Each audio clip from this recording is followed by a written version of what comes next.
baby vomit on me tonight.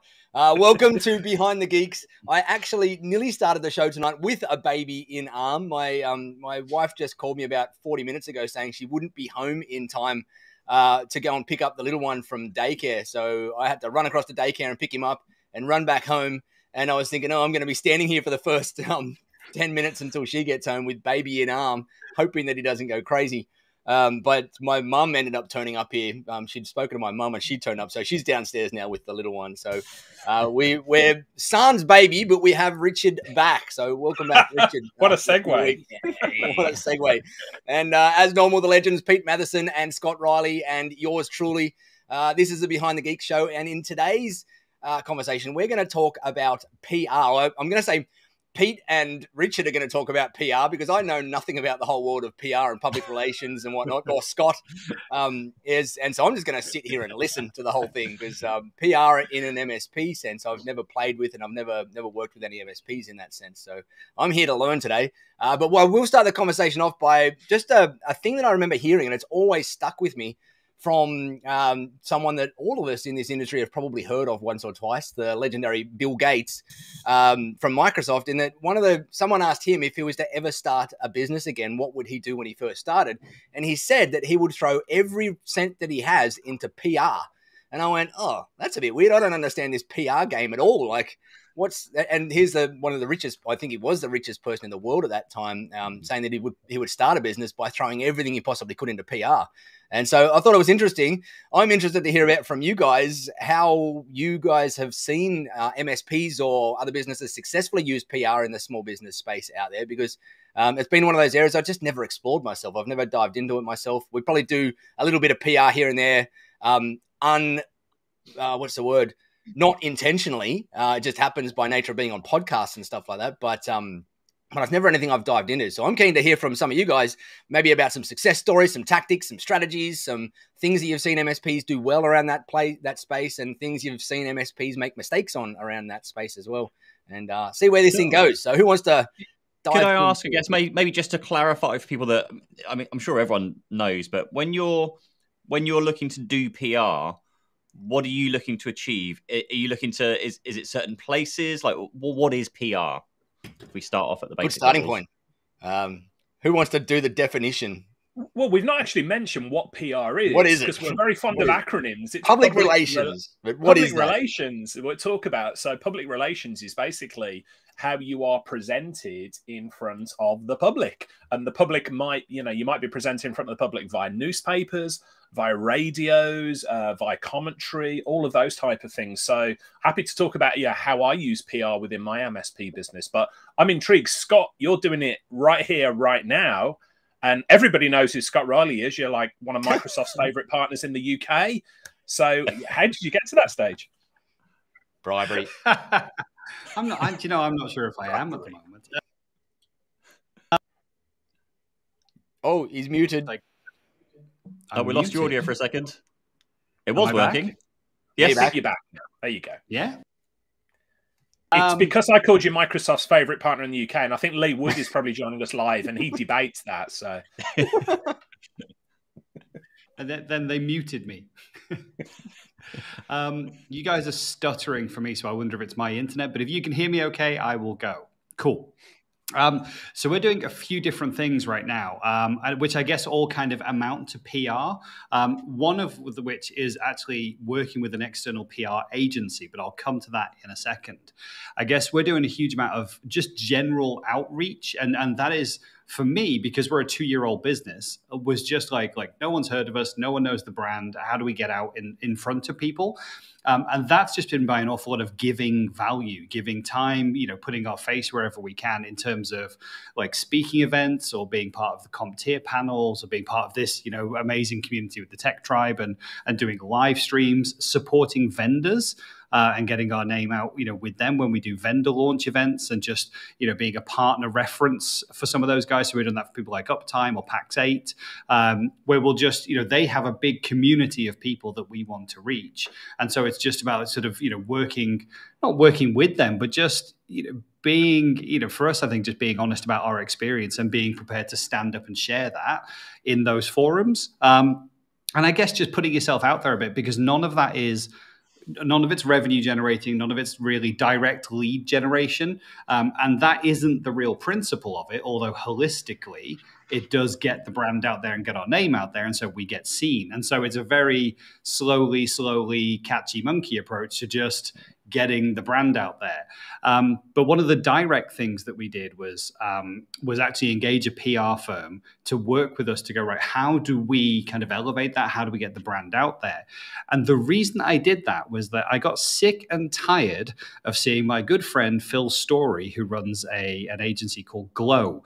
And they have a WordPress management toolkit, which is amazing. Like for agencies, if you look after multiple client sites, he has a whole toolkit, an app that they built. And I just got sick to death of seeing Phil's story on LinkedIn and featured in BBC News and featured in this paper and featured in this local press. And I was like, how are you doing this? And he's like, no, it's just us. I'm like, no. How's this happening?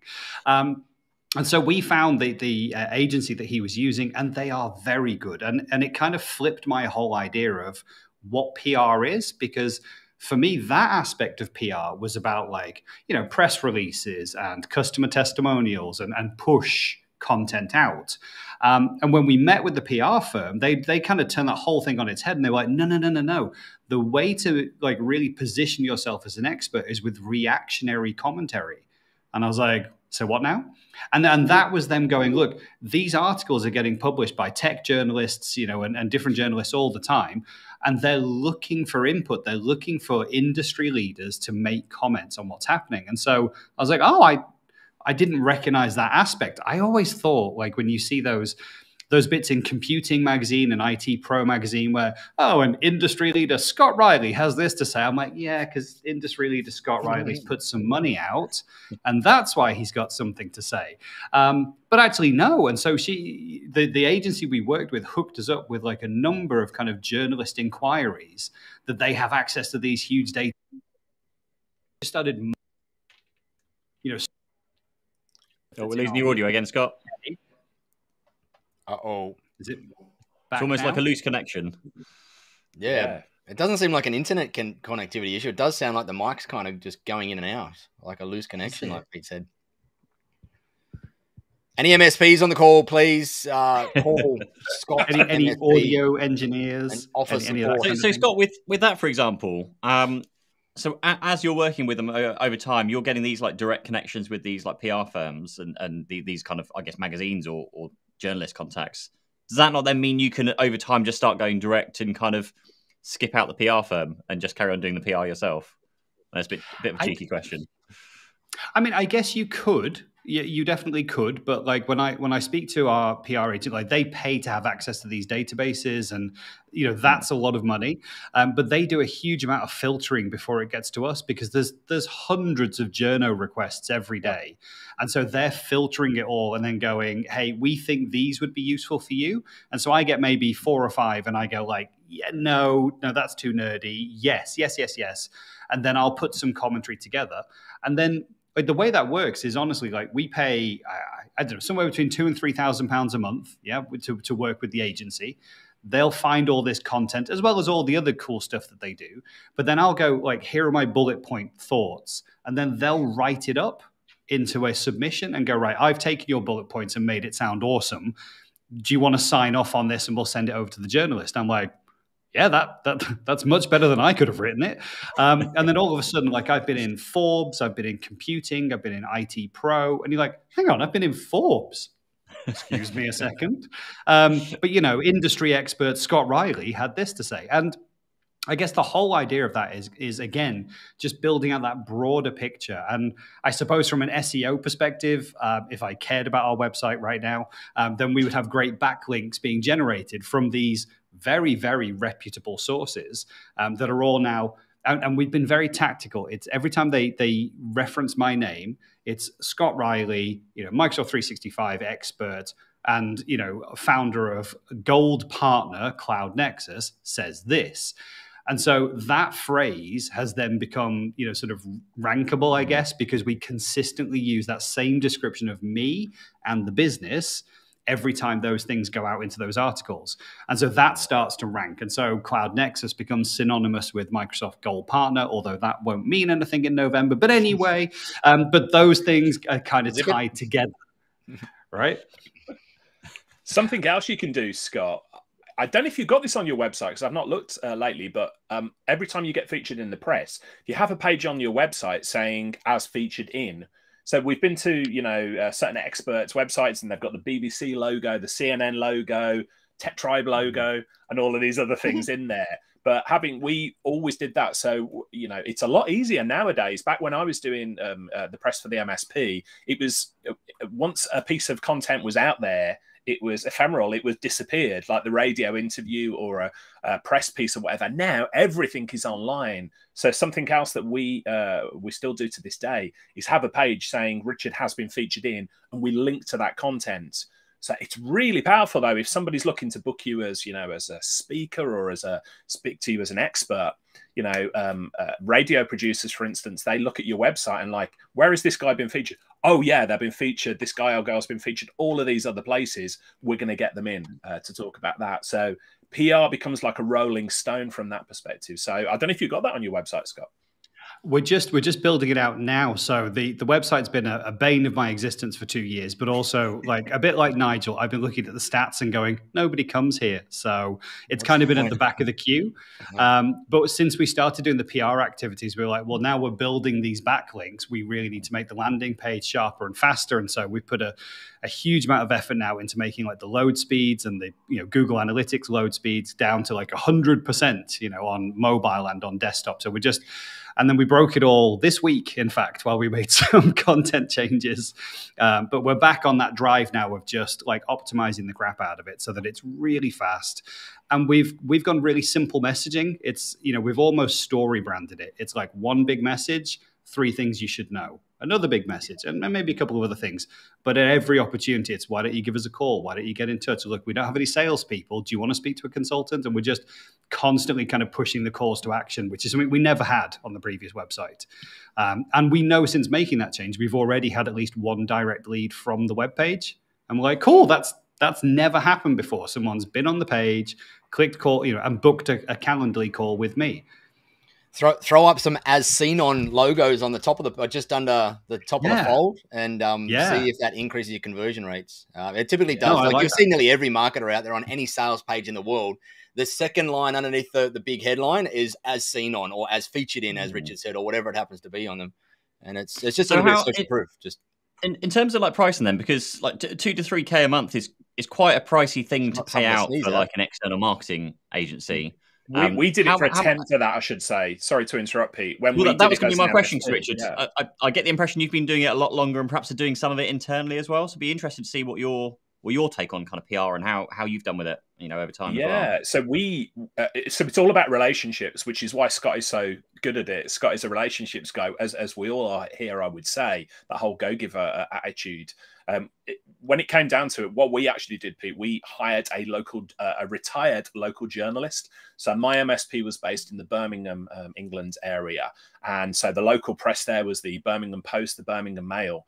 Our competitors got sick to death of seeing Mrs. Tubbs' baby boy's face in all of the local press, to the point where they would say to us, like, similar to Scott, they would be like, how on earth are you always there? How on earth are you always in the newspaper? How on earth are you always the tech expert that they go to for quotes and things?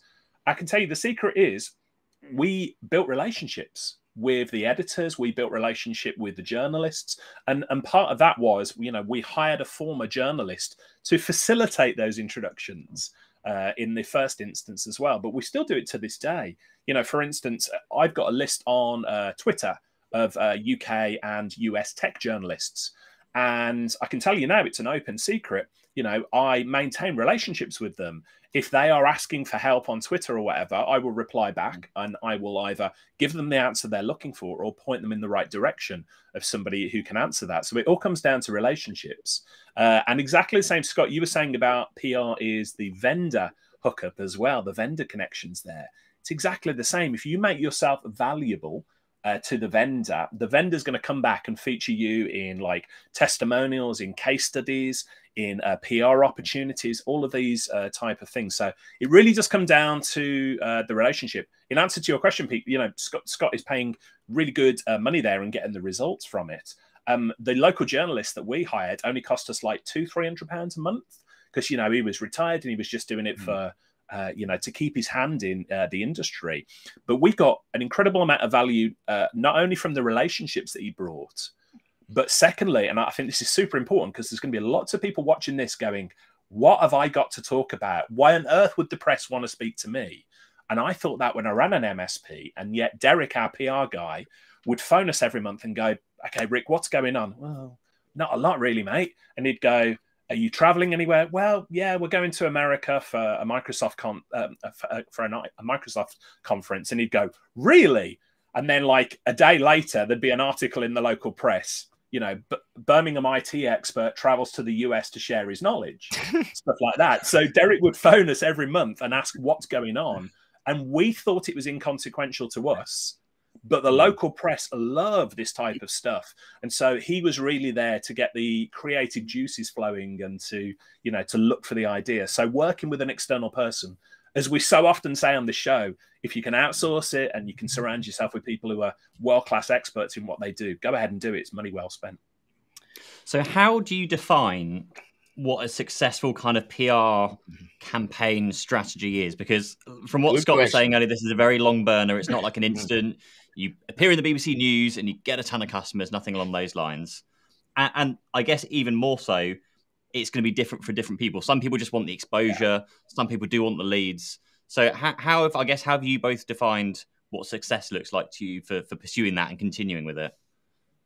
I'll kick off if I can, Scott, if I can say something, because something's just occurred to me while we were talking. So right at the start of the show, Nigel said, I don't know very much about this. I would say, Nigel, I've learned so much from you about metrics-driven business, about, you know, doing things and they've got to be measured and managed. And I'm a huge believer in that. I would say PR is almost the exception to the rule here, in that very, very, very rarely are you going to get somebody who gets in touch with you as an MSP and says, I want to do business with you because I saw you in the Birmingham Evening Mail. It never happened to us. But what I can tell you did happen is when we were at networking events, when we were at, you know, whatever it might be, people would see us speak or would be introduced and they'd go, oh, I saw you in the local press. What was it about? And things like that. And it just gave you that little bit of credibility. And the other thing I would say nowadays is that if somebody is searching for an M365 expert or a company, they go to Scott's website, Cloud Nexus, and they see as featured in and they'll be like, holy cow, this guy knows what he's talking about. So hopefully that's not too vague an answer, Pete, but it's very difficult to measure the direct return on investment. And yet I would say, Scott would probably say, that we're living proof that this stuff does work. I think that's fair. I think we looked at it and went, this is more of an outreach program than it is a lead generation tool. So everything else that we do, which I would consider like the internal, you know, managed PR. So all of our video stuff that we produce, that's just generally for me, that's just marketing. But all of that, you know, speaking events and you know, the go giving that we do with the partners, and just like, because we don't get funded or paid for any of those things to go and, you know, be a representative for PAX 8 on their launch briefings or any of those things. I think I got a water bottle, I'll be honest. And maybe some pizza vouchers from time to time. But that's just part of our general outreach. And just, again, it's just part of our strategy to build the brand and get known in the, you know, the industry, because it's a very small industry. That's the nice thing as well.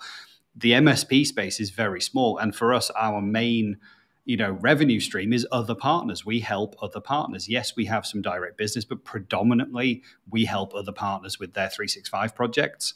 And so it's a great space for us to work in. The external PR, I've kind of looked at it as every other external kind of marketing outsource or any other outsource thing where it's lead generation in some way, and said, hey, I'm prepared to run this for 6 months and then measure what that looks like. And in very simple terms, I'm always looking for, you know, an opportunity, a lead that has covered the costs of that to run for the first 3 to 6 months. Because then I'll go, well, look, at least now we're net. But actually what we've done is we've built, a wider audience, a wider net for us to promote to. And it is a compound thing. You can't look at that 2 or 3K a month.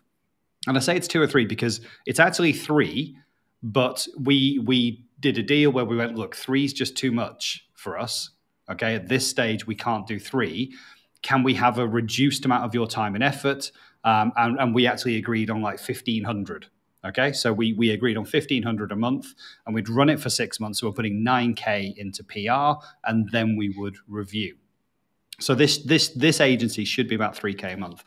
And I was looking at that saying, how does that help kind of elevate us, on the stage? And I think we've come to the end of that 6 months and gone, we're not going to continue right now, more just because like that 1,500 a month, even that is expensive for us at this stage. And we're just going, right, it's probably not the right time. And the reason is, like, every 2 weeks, like Richard said, we have a check-in call with the agency to go, right, what have you done? What's happening? Where are you going? Where are we with these customer testimonials? And it's kind of pulled out some weaknesses inside our organization, which says, look, we're not great at chasing for testimonials. We're not great at getting the press releases written up. We're not great at getting customer commentary because we're so busy delivering. But also, we do an awful lot of delivery for partners. And so those aren't case study worthy, and those aren't, press release worthy, because we can't do that because it's the partner. So we've seen like a weakness in maybe our approach to using PR in that way. So the reactive commentary is really great. Like that's really strong, and it gets our name and brand out there, and it builds the SEO. But I don't think that it's a great lead generation tool for us. And so I'm at that decision point right now of going, I don't know if we're going to continue with this today, because financially there's probably other places that we can put that cash. Or, to be honest, we need to keep that cash right now in the business while we go through the next phase. And then I think as we've matured, we'll come back to external PR. But what we won't do is cut back on all of this giving that we do and the events and talks and panel discussions and all of that stuff, because I think that is direct lead generation for us. Would like an alternative, particularly for an MSP, like a local MSP, perhaps geared towards Richard, because I know he's done a lot of it, would it be better to spend your time and effort doing public speaking gigs locally? Because that's when you're networking with potentially your clients. That's a great question, Pete. One of the things that we did, the relationships we built up, was with not only the local press, but the local radio as well. And now I'm going to say something here in danger. I've just been talking about building relationships with press and journalists and stuff, in danger of alienating any press and journalists watching now. Journos are lazy people. So they want to be spoon-fed with answers. So if you can, as Scott talked about, if you can make sure that you're giving them sound bites and the right sort of answers, that's one way. So that's one tip I want to throw out there. But to your point, Pete, yeah, local speaking really worked for us. So we built relationships with BBC Radio WM in the Midlands, and that sort of spread further afield. So we were regularly on radio shows, talking about the latest tech and doing this, that, and the other. You've certainly got a face for it. I've got a face for radio. Thank you, mate. 3 weeks away, and this is what I come back to. But yeah, we also looked for opportunities to speak at like local chamber of commerce, local business networking events. We got in touch with trade associations, which we've touched on before. This is all the to a degree, the go-giver stuff that you talk about, but you would be absolutely shocked. MSPs watching this and you're thinking, oh, somebody else has already, they've already gone there and done it. IT people do not stand up and talk in front of other people that often, so if you can find somebody who, if you can get good at it and put yourself out there, even if you're not comfortable with doing it, you will get comfortable doing it the more you do it. And I can tell you now, the first time you sit down and do a radio show or a live presentation or anything like that, it's so totally nerve-wracking, but you're the expert, you know about it, and people listen. And so we've talked before on this show, haven't we, that, if you're in front of an audience full of people, they defer to you as the expert. Imagine doing that, and imagine having that magnified by your local radio audience or whatever it might be. So it's a really good point, Pete. So how did you get started with that? Was that your journo contact that got you into like the BBC level? I imagine that like the Chamber of Commerce, that's just you just deal with locally with the Chamber of Commerce direct. But yeah, kind of BBC level, yeah. We did that. If I was to do it again today, though, knowing what I know, it is literally just about, it's a multifaceted approach. if you feature where you've been featured already, it makes opening doors a lot easier to journalists and others. So you're going to be featured, you know, I've been featured on loads of BBC radio around the country, not just locally, because they saw me on Radio WM and they're like, oh yeah, that will work. So making sure that you talk about what you're talking about, talk about what you're doing. But then secondly, nowadays, you can connect with your local breakfast radio host on Twitter. Like the guy or gal in between playing the music will literally be on Twitter looking for the next thing to talk about. So if you can be somebody that engages with them, before you know it, you're either going to be on a telephone call or in a studio with them. So that's the way I would do it nowadays. Nice. Question for everyone in the room. How much should you spend on, maybe this is more of a generic question actually, how much should you spend on marketing? How do you define a marketing budget? I know this is a much wider question. Oh, yeah. Because I know most people, and I went through the same thing, when you're trying to run your business and you've got all the costs going out and you start looking at marketing going, oh, don't have a marketing budget. Any thoughts or suggestions on how do you get started? I guess obviously you get started by spending a little bit of money, but it got to a stage, I think, where we started setting a budget. Did anyone get around to actually like budgeting for their marketing? I got asked this last week by a vendor that we're working with, a marketing vendor that we're working with, and he goes, "So what's the budget for marketing?" And I said, I honestly think that's a silly question, and the reason being is that once you know your numbers in your business, you should, like, as I said to him, I said, if you can. I know what my lifetime value is for one of my customers right now. I know, and it's pretty easy for an MSP or any business to figure out their lifetime value of a customer in terms of their gross profit. And so for me, as long as you can keep scaling my marketing budget and keeping my costs below that lifetime value with enough profit in there, my marketing budget is limitless. You're actually going to be limited by the audiences and the methods that you're using and whatnot, not via my budget. And so I said, if you can scale me up to 100 grand a month, I'll do it today, immediately. But the problem is you're not going to be able to because there's not enough audiences out there to go and do it. And so I think when you're smaller, it's harder to have that kind of, like when you're starting out, I didn't understand that at all. And I had no bloody clue. And it was like, what should I put on my what do you call it? My budget here for my marketing expenses. And I go, I'll just put on $200 a month because that's all I can expect. But in hindsight, I realized that was just absolutely crazy, and it meant that I got no results and whatever. And so to me, you should be, if you want to grow your business and you want to be aggressive about your growth and build a funnel and have prospects in there, you should be putting in as much as you possibly can afford, testing and trying and doing all different things, because with marketing, your costs for acquiring a customer, as long as you're learning, go down. The more you do it, the more you spend and the more you waste and the more you throw at it, the better you get at it and the better you learn and the more lessons you learn. And so as you're starting out, when I was starting out, I should have just thrown every cent that I had at it instead of caring about a $200 a month budget or whatever it was. And then as I got better at understanding my metrics, like my customer acquisition cost and my lifetime value cost, then I just talk to my marketing people and tell them that you got to scale as far as you can scale your audiences out there, not as far as my budget goes, especially if you're able to, and it's different in an MSP, but in our world, we talk about clearing our ad spend in the first month or 2 or 3. And that means that we earn our marketing dollars back within a month or 2 or 3. And that means that we don't have to have, like, we're not using capital that's being tied up for 3, 6, 12 months out there in the marketplace. So I think it's kind of a loaded, or it's not a loaded question, but I think the question in people's minds, I want to encourage you to flip it a little bit and just think more about your other marketing metrics and what they are and try and understand them and learn them. We've got a course inside the Tech Tribe that teaches you them, but think more about your lifetime value, your customer acquisition cost, start to get a feel for them and let that drive how much you spend in marketing, not just an arbitrary number that you come up with. And that's the end of my rant on that one. It's No, we did a very similar thing. It was because when you're a much smaller MSP and you're not getting results back, initially when you're doing the outreach, yes, when you're trying different things, we did have a budget. So Philip mentioned in the comments there we just set a percentage of our revenue because we didn't know what we were doing. Budget for marketing, something like that, no idea. So we just kind of went, hey, let's start off at 1% of our revenue, right. Then it's 2%, then it's 5%, and you grow it over time. And you use that budget to go and try the stuff. You try it with a Google ad, you try it with starting something else with PR or whatever it's going to be. And then as that thing does start giving you some attrition back and giving you some clients and some money back, that then kind of gets removed from the budget because that's now generating an income.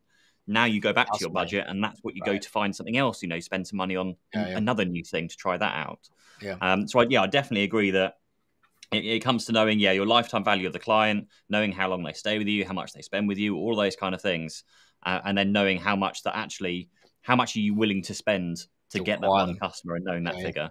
And I think that that percentage. Nigel, what's that course called in the tribe that you put together? The Marketing Foundations workshop. Funnily enough, the Marketing Foundation. Because Scott, you and I went through it recently, didn't we? And I don't know about you, but genuinely, I've been doing this for so many years, and I still learnt stuff from going through that course that Nigel did. So, any tribers watching this, go and seek out that course. It's awesome. One of the things I will say that I've observed across the hundreds or nearly thousands of MSPs that I've worked with is that there's some patterns to, and Pete, you just mentioned it, and Philip mentioned it in the comments around what percentage of your revenue should you be spending in marketing. And what I'm seeing and this is, I don't have exact quantitative metrics in there. This is more what I'm just seeing kind of at a general level, but I'm seeing MSPs that are spending up to 14 to 15% of their revenue on their marketing out there. And they're the ones that are growing really fast. They're kind of aggressive in their marketing. They're having funnels that are filling up with leads left, right, and center. And they're spending like 14 to 15%. When you look at your revenue, that's a significant amount of money. If you're doing $1 million a year, that's $150,000 a year that you're spending in marketing. But that's going to give you some pretty aggressive growth in there. But as you said, Pete, and I was in the same situation as well. As I started out with like 0.02%. But when I started out at 0.02%, I saw 0.0002% of results out there. Like I had crappy results in it. And it wasn't until I started really putting money in. And so I want to encourage anybody out there, if you are looking at marketing and you don't know any of those other numbers yet, like your LTVs and CACs and LTR, like all of that stuff, look at it as Philip said, like a percentage of your revenue, and just start with that metric. But don't start it at like 0.5% or 1% or whatever. Put some money into it. If you really want to grow, put some money into it and put a decent percent into it, because it's going to give you those lessons, and those lessons are worth they're worth their weight in gold. And you might not get results in the first early stages, but like when I first started out in the tech tribe, we had to go and throw, I think we started off with like $30,000 worth of marketing before we started seeing results. But all of that, I looked back on it and went, that was pretty hard spending that, but it gave us so much gold and so many lessons about what wasn't working, so that we knew what to do to make it work. And that's it might be hard to bite off when you're a small business and you got not much there, but really, if you're going to spend dollars on paid marketing, you've got to learn the lessons in there. And the lessons become like it's the best business workshop that you'll go through is spending money on marketing out there and seeing what works and what doesn't out there. I couldn't agree more. Okay, Scott.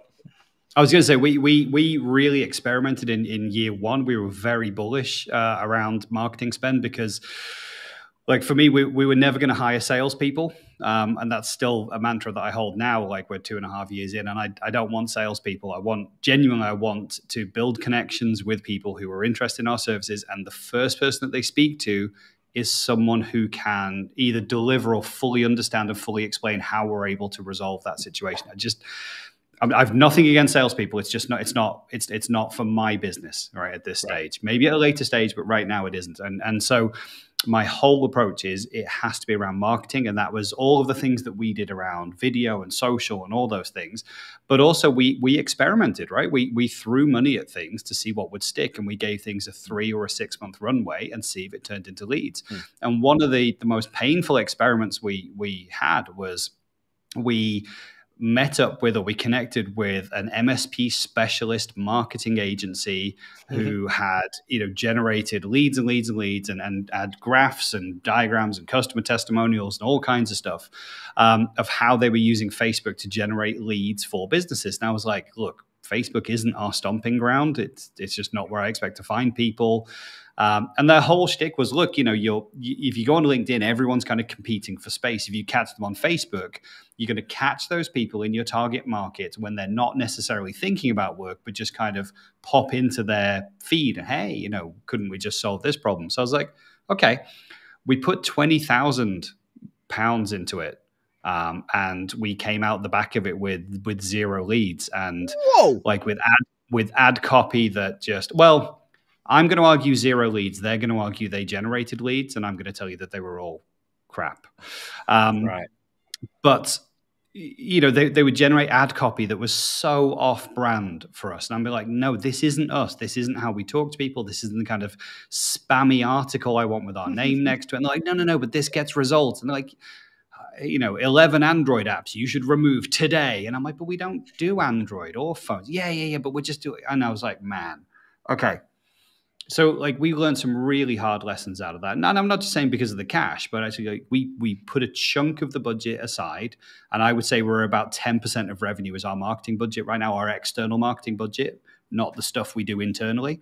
And we learned so much just around like tone of voice, our values, how we want to be seen, who we should partner with that is then going to represent us into the wider market.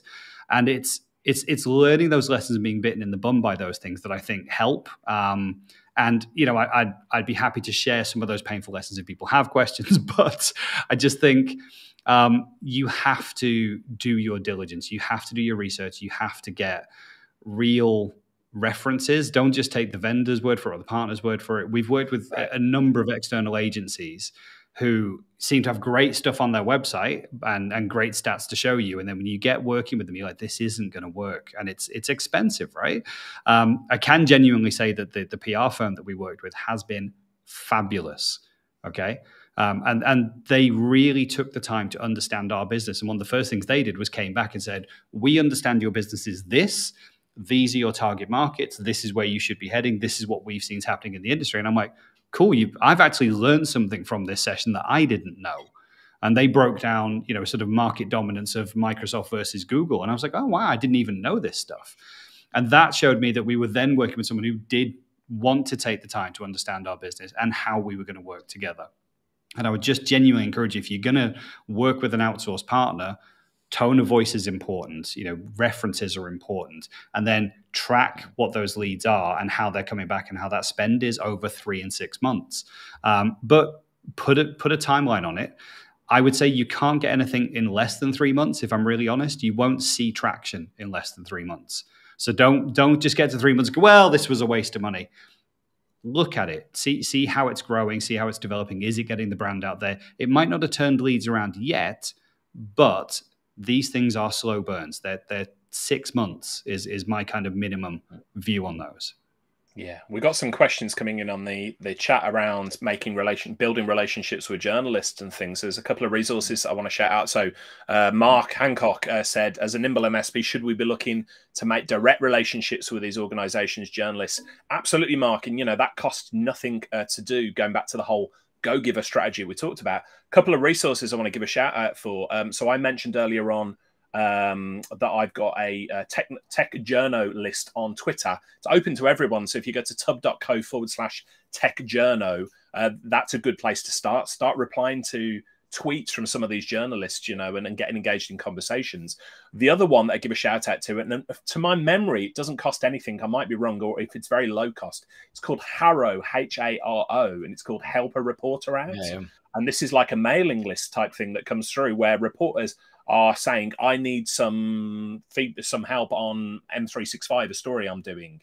And so if Scott was on the list, he would get that and he can jump in and reply to them directly. So those two resources there, it's just about building relationships with the reporters, though. So that you could do that. It doesn't cost anything other than your time. That Haro one I had written down here as well. It's a great one. I know a number of friends that have used it very successfully in their business. And I know a number of MSPs that have worked with it as well in cybersecurity. They just subscribe because you can subscribe to the different topics that they push out feeds for. And they were subscribed to cybersecurity or IT security or whatever. And every time an article request came through or an expert request came through about that, they were replying, and they weren't just replying saying, hey, I can help. They were replying with all the details up front, Go Giver, proactive, with all of the stuff. And they were getting replies from them and being featured like Scott was in Forbes and business magazines and all sorts of stuff based on just these simple little things on Haro out there. So it's a really good one. I've seen a number of people use it. I want to give another angle here as well, because we're talking about marketing, we're talking about PR, and we're looking from the perspective of, we're going to draw in clients, or that's the goal. But just remember as well, one of the biggest challenges that MSPs, tech companies as a whole have is finding good talent, finding good employees. So don't underestimate if you are getting good local press how much that can put you in front of potential employees. So I can see in the chat, Kerry says, I like the idea of providing expert advice to local voices, but we may already be past that point where it would be to our benefit. Kerry, I would advise, go and take a look. There's a UK distributor called Geocom. They're based in Hull, near the northeast of England. They do, in my mind, the best example of local PR. So, you know, they find very little difficulty hiring members of staff locally because they're super well known. They've got a real good PR machine. They're featured in the local Hull press all the time. So whilst it's not going to affect us as MSPs, we're unlikely to be reading like the Hull Observer or something and say we're going to work with them. When it comes to employees, it's a big draw to realize that the company that you're thinking about is featured in the local press as a great employer, doing big things, winning awards and stuff like that. So I wanted to throw that out there because it's not just clients that you're going to attract through PR. It could be potential employees as well. I guess the whole awards thing falls under the PR arm of a business too, right? Like all your CompTIA awards, or out here we've got CRN and ARN, and all those awards do end up becoming a PR initiative essentially at the core. Yeah, we could do a whole show on that, I'm sure. On awards, yeah, we'll have to bring Jamie Warner in on that one. The Envirosoft founder, he has built his MSP to nearly $10 million now in revenue, and he's very heavily used awards processes through his marketing and his PR process of that. I'm going to throw a question out here now, and I'll go first, so you've got time to think about it. And it's just going to be a bit out there. So if you were given $3,000 a month for your marketing budget, what would you spend that on each month? So I've just made a few notes now. So I would spend mine on, and this is going to be a really random list of things. There's a marketing agency here in the UK, Entrepreneur Circle, which would cost me about 100 quid a month. So I'd put 100 quid into them. Of course, I put 50 quid into Tech Tribe a month. That just makes sense. Because and talking about marketing, you're learning the marketing stuff to... Right. I was going to say, how's that marketing expense? And then I thought, hang on, we got a lot in there. I personally, because of what I do, I put like $1,500 onto video marketing, making the videos, the idea generations, outsourcing thumbnails and various things to, editing and all those kind of things. 250 quid I'll probably put towards podcasts, someone to help me run a podcast, distribute it, again, artwork and those kind of things. So I think my podcasts have got a huge amount of value. And I'd probably also spend probably $1,000 a month on a marketing apprentice, because here in the UK you can spend, probably anywhere from £500 if you really wanted to be cheap, to about $1,000 a month if you want to, still stay on the marketing apprentice level and get a full-time, essentially, employee. And that person could, enter the awards for you. So we had an apprentice for us that one of their kind of tasks was to keep an eye out for any awards that were coming up locally. And if we missed them, then they put it in the calendar for next year. So we caught them next year and could enter in time. So just they can do tasks like that. They can help towards the videoing, the podcasting. They can do some social outreach. They can just do a lot for you for that money you're spending. If there's a retired local journalist like Richard's got, then I'd probably throw 300 quid at a local journo as well, I think. And I think that's probably about that. That probably adds up to about the 3K. That's kind of what I would do if I was starting today and just given $3,000 a month and told go spend it on something. But it'd be interesting to see what everyone else thinks, because I know everyone else has got their own kind of passions and thoughts on what works. That's to promote an MSP offering for content. For an MSP, yeah. So if I was starting an MSP today, that's what I would go for. All right. Who wants to go next? I know I've not given you much time to think about it. I do a spread of things exactly the same way that you talked about, Pete, because one of the areas that I see MSPs saying our marketing doesn't work for us, what they actually mean is they've chosen one marketing method, spent like 3 months dumping thousands of pounds into it or time into it, not seen the results they wanted and gone, it doesn't work. All the methods that you've talked about there. So, I would definitely build a relationship with a top quality video editor locally as well. And I'd get good at doing video. And then you can leverage that video into so many different formats. We've talked before about upgrading the content, doing content repurposing and things like that. I think video would be the number one method for me, but it can't be used in isolation, because much as we love video, there's tens of thousands of MSPs not watching us right now because video's not their jazz. They're off reading Carl Palachuk's books, or they're reading my blog, or listening to Scott's podcast or whatever. So you've got to put content out in the methods in the formats that people want to hear, read, or watch it. So I would probably use that budget to work with different. I would have a copywriter in there. I would have a video editor in there. As you say, I would have like some type of marketing person on the ground, even if it's an apprentice, just to get these things executed and out there. So I would use a spread of things. And let's not forget as well, we got direct mail and stuff like that. We're in dangerous realms of going into a full-on episode about marketing here instead of PR. But the point is, don't throw all your eggs in one basket. You can utilize the content across numerous different channels. Scott, do you want to go before I rant? Sure. So I mean, I can only speak to what we do, I guess. So we had a marketing apprentice, and here in the UK, that is one of the best spends that we've possibly ever done. Maybe £1,200 a month, something like that. I don't know, because they've just finished their marketing apprenticeship and now they're on a proper wage. So marketing now costs us slightly more, but I would still encourage anyone who's in the UK and is kind of, maybe you're an agile MSP, doesn't have the marketing resource, go and get a marketing apprentice. It is genuinely the best thing that we have ever done. Because like they've just revolutionized everything. Like, we didn't have a YouTube channel. We now have a YouTube channel with 2,500 subscribers. That's not big potatoes, I understand, but we started from zero like 12 months ago. So to get over 2,500 is still more than a BNI meeting. You do yeah. And we got like nearly just over 250,000 views now on all the content that's on there. Okay, that's cool. Pete gets that on one video, but we're getting there. But the point is, they've done that, and so all that. The filming, the editing, the post-production, all of that stuff gets done in-house.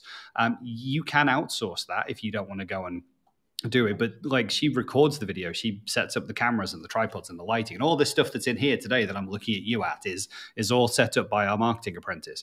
She'll then do the website. So all those website optimizations I talked about, I think just before this session, where we've done that, fixed all the page speeds and all the content and rewritten it in a story brand method, that's all done by her. Our shock and awe packages, as they're called. So our customer welcome packs. So these are branded welcome packs that we've made for customers. The whole box is branded. We have this mascot Claudio that's in there. We have branded water bottles that she's designed, all this kind of stuff. Booklets, the cybersecurity booklet from the Tech Tribes, fully rebranded. She's done all of this. And what started off as a 3-month, here's what it is and what we do and how we work. To be honest, it doesn't matter what we do. She doesn't understand the technology side of things. She doesn't need to. What she knows is how to look at the stats and see, right, how do we drive more engagement across our content? And she's just slammed that for the last 12 months. So it's definitely the best spend.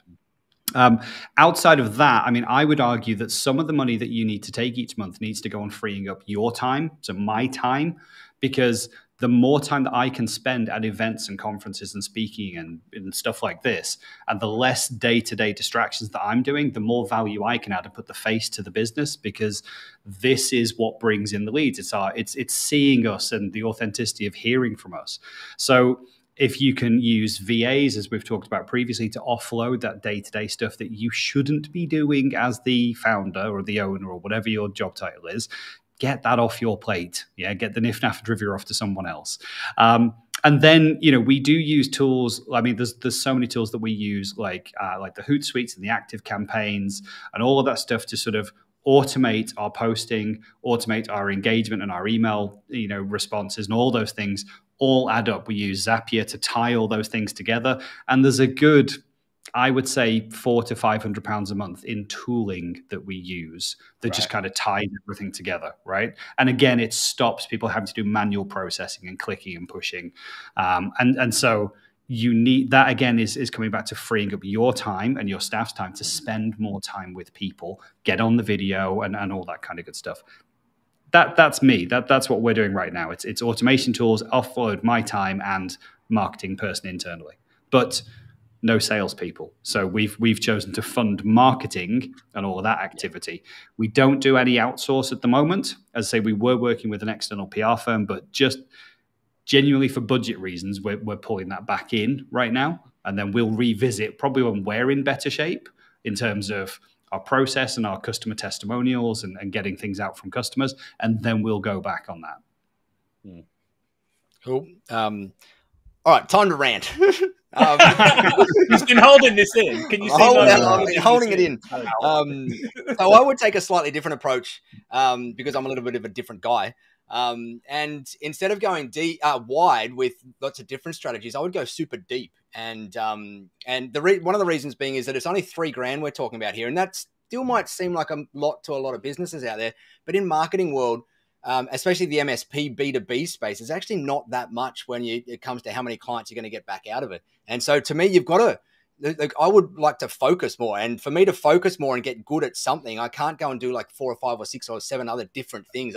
What I would be doing is, number one, I would, shameless plug, go and take the Marketing Foundations course inside the Tech Tribe library, just because it would give me a good foundation of the language to use, the lingo to use, the mistakes to avoid, and all that sort of stuff.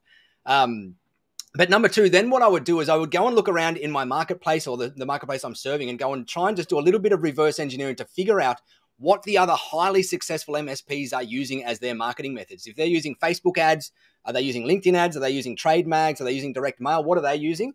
And then I would triple down on just figuring that out. I'd start off first with just some basic retargeting stuff, just so that, and what retargeting is just if someone goes to your website, then on all the news sites and everything around you, they're going to see your ad afterwards. You get pixeled by them and whatnot. And the reason I put that in first is just so that once you do start getting leads in, you'll start to, like, they'll see you everywhere.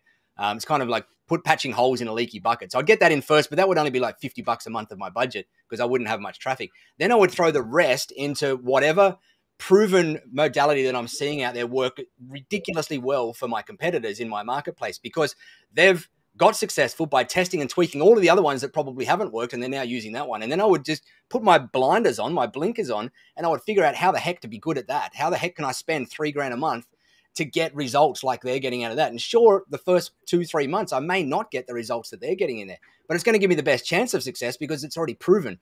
I see far too many MSPs, and I made this mistake so often, is that I'd go, let me go and try 4 or 5, 6 different things, and I'll put $300 here and $400 here and $500 here and whatever. And I'd get no results out of any of them because I was just spread far too thin, and I wasn't focusing and spending enough to learn the lessons that I needed from just one methodology out there. And so you might be thinking, like, what are the ones that are working? Like, what are those things that are working for MSPs out there? And I'm seeing some of the more aggressive MSPs are making tons of money from direct mail. So that would be one of my first ones out there. Richard mentioned it before. I know that I can easily make money with direct mail because I've studied it for years. I've tested it for years. I know how well it works. And so that would be one of my first ones. And I would go out and I would curate. I wouldn't buy a list. I would curate my own list of people that I would be doing direct mail to. And then I would go and I'd use the Tech Tribe resources or whatever I could get my hands on to go and build printed direct mail stuff to them, knowing that if they then come and visit the site or the landing pages on the site, they're then going to be remarketed to everywhere as well. And we're going to be very heavily in their world, and then nurturing them afterwards with a nurturing campaign in there. That would be one of the ones. Otherwise, Google Ads, everybody gets scared of it, but Google Ads works in nearly every marketplace in the world for MSPs fairly well. It just takes time. It's one of those things you can't throw $500 at it and expect it to work. You've got to throw $3,000 at it for 3 months in a row, and you will get results out of it if you, as long as you follow you don't make some of the crazy mistakes that some people make out there. But you will get results because when you're doing Google Ads advertising out there, you're finding people with intent, and when you're finding people with buying intent, it is so much bloody easier to close them than having to nurture them for 6 months because you found them via a cold ad or whatever it happens to be.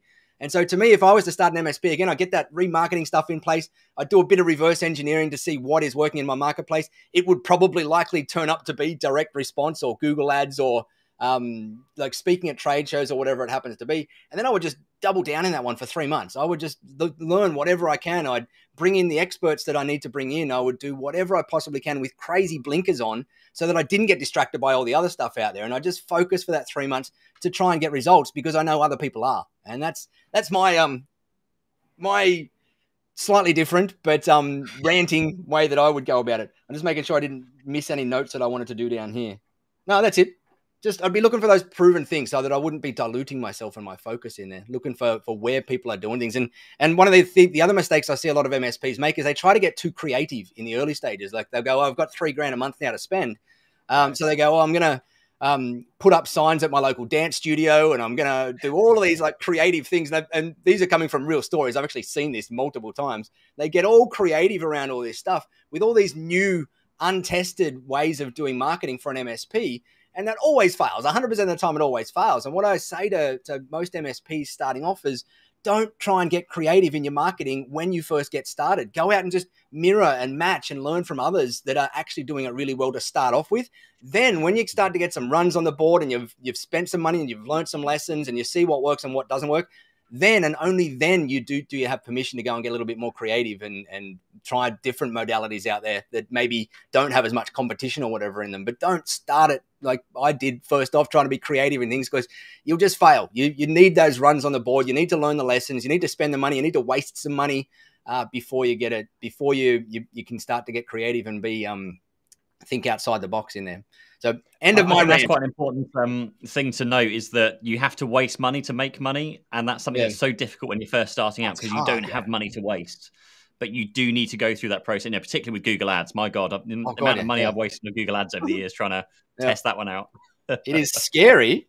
It's scary, but you know that there's like it's one of those things that you just got to go towards what is working around the place and what's working pretty well. And Google Ads is one of those ones that works incredibly well because of that intent. When you look at a funnel of buyers and you're throwing the buyers up the top of a funnel are typically the ones that are going, oh, I'm not really in pain. I don't need to change my IT provider at the moment, but I'm kind of interested by what they've got because I've seen them ebook or I've seen them speak somewhere or whatever it is. So I'm sitting up the top of this funnel.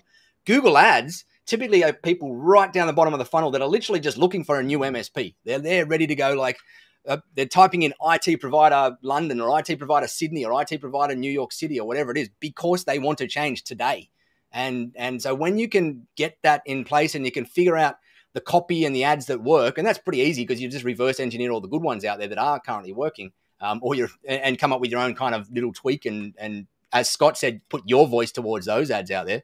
But once you can go and figure all that out, it can be incredibly, like you can get clients, and a lot of the successful MSPs out there using Google Ads get their clients for $300, $400, $500 per hot lead, and close clients for $1,000 or $2,000 pretty regularly, day in, day out.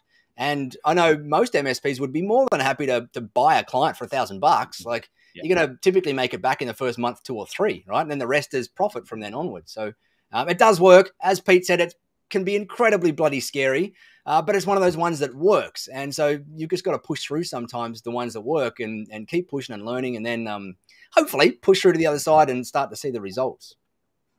I think the future of marketing is in confectionery, in donuts, and I have been doing massive amounts of market research into this recently. I'll reveal my results in another 6 months when I've gone through every flavour. I was just eating a chocolate live on air, so I'm with you on that one. And with that said, time to wrap up on that bombshell.